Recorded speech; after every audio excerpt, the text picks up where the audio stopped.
Good morning, Overall Middle School students. This is Mr. Woolley. And remember, the information contained in this video is intended to be viewed only by the students in Mr. Woolley's classroom. By watching the video, you agree that you will not record or share the video with anyone who's not a student in Mr. Woolley's classroom.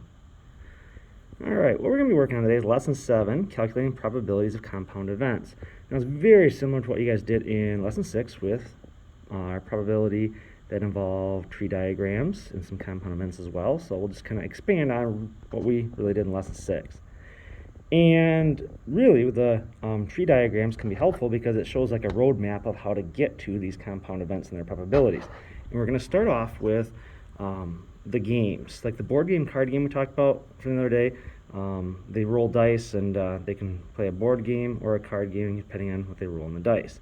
And then on Tuesday, same thing. They can pick a board game, card game, board game, card game if they had a card game the first night, and so on. So essentially, you could have board game, board game, board game, card game, then a board game, or card games on both nights. So kind of a similar type of scenario.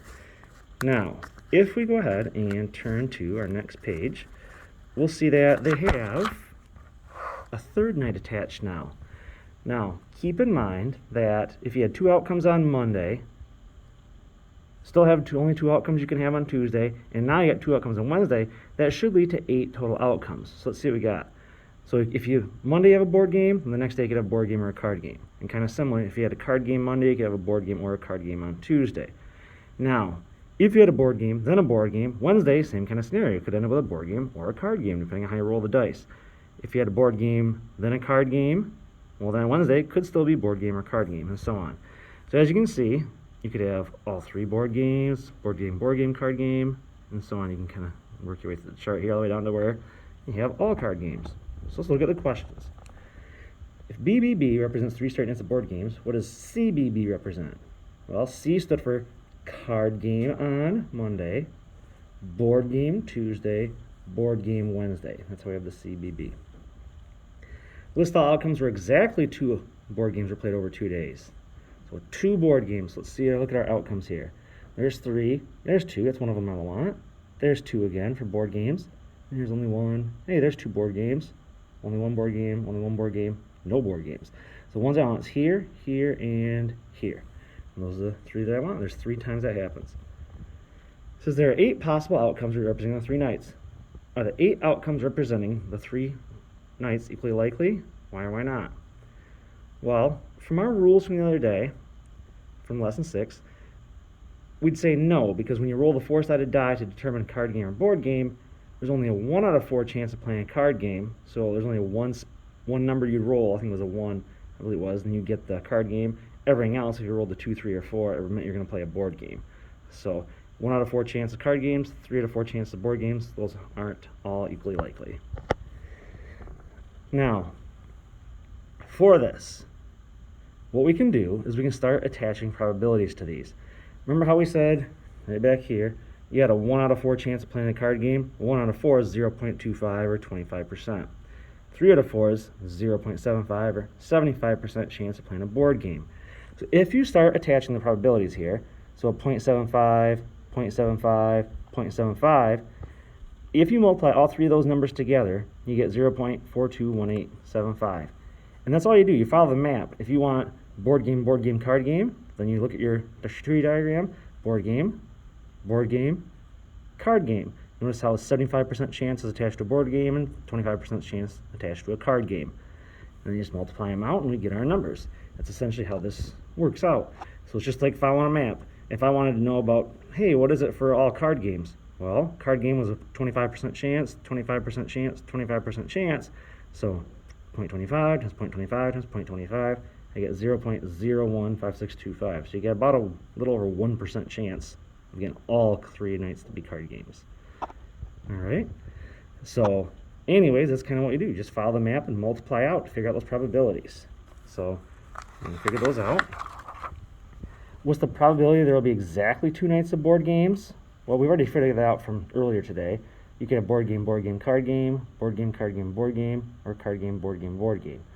And if you look back at our map here, if you look at those, they're actually all the same number on those. About 14% chance, about 14% chance, and about a 14% chance. So now, if you add those all up, you get about a 0.421875, so about a 42% chance of that happening. Now, what's the probability of a family play at least one night of card games? Well, at least one night of card games. That means card games has to appear at least once. Well, essentially, there's card game, card game, card game, card game, card game, card game, card game. There's only one time that there's no card games. So all I will do is take 1 or 100% minus this number, and that's how I end up getting a fast route to getting this amount. Now, I could add up all 7 other categories, or I could just get rid of the one that doesn't count. So take 1 minus 0.421875. It's a faster way to do this, or just add up all the other numbers. All right, next up, it says, a neighboring family just welcomed their 3rd child. It turns out that all 3 children in this family are girls. They're not twins or triplets. That means that they had 3 separate kids and they all end up being girls. Suppose that for each birth, the probability of a boy birth is 0.5, and probability of a girl birth is also 0.5. So they're both about 50% chance of happening. What are the chances of having 3 girls in the family's first 3 births? All right, so first kid, you could get a boy or a girl. And if you had a boy first, then the second kid could be a boy or a girl. Or if you had a girl first, second kid could be a boy or a girl. Now, if your second kid was a boy, then the third one could be a boy or a girl, and so on. Like every time you had a branch, you branch off with boy, girl again. All right, so by the end of it, you could have all 3 boys, 2 boys, then a girl, boy, girl, boy, boy, girl, girl, girl, boy, boy, girl, boy, girl, girl, girl, boy, or all girls. And if we actually just multiplied all these out, they're all going to be the same, 0.125 chance, because every probability is about 50%. So 0.5 times 0.5 times 0.5 is 0.125. So there we go. We got the probabilities all kind of figured out. They're all going to be the same thing. You can multiply them out if you want, though. What's the probability of having 3 girls in the situation? Well, 3 girls we found out was 0.125. Is that greater or less than the probability of having exactly 2 girls?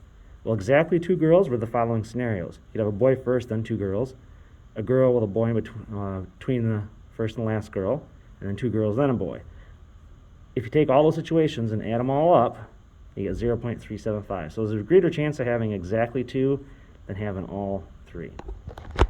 What's the probability of family children having at least 1 girl? Well, if you look back at our chart, at least 1 girl. So as long as you have 1 girl, that's what counts. Girl, girl, girl, girl, girl, girl. There's the only one that doesn't have a girl in there. So really, we could just take 1 minus the one we don't want. Or you could add up all the other 7 categories, but it's just faster to take all of them, which is a 1, minus 0.125, and you get 0.875. So, all right, well, thanks for watching. Go ahead and give your practice a try in Schoology.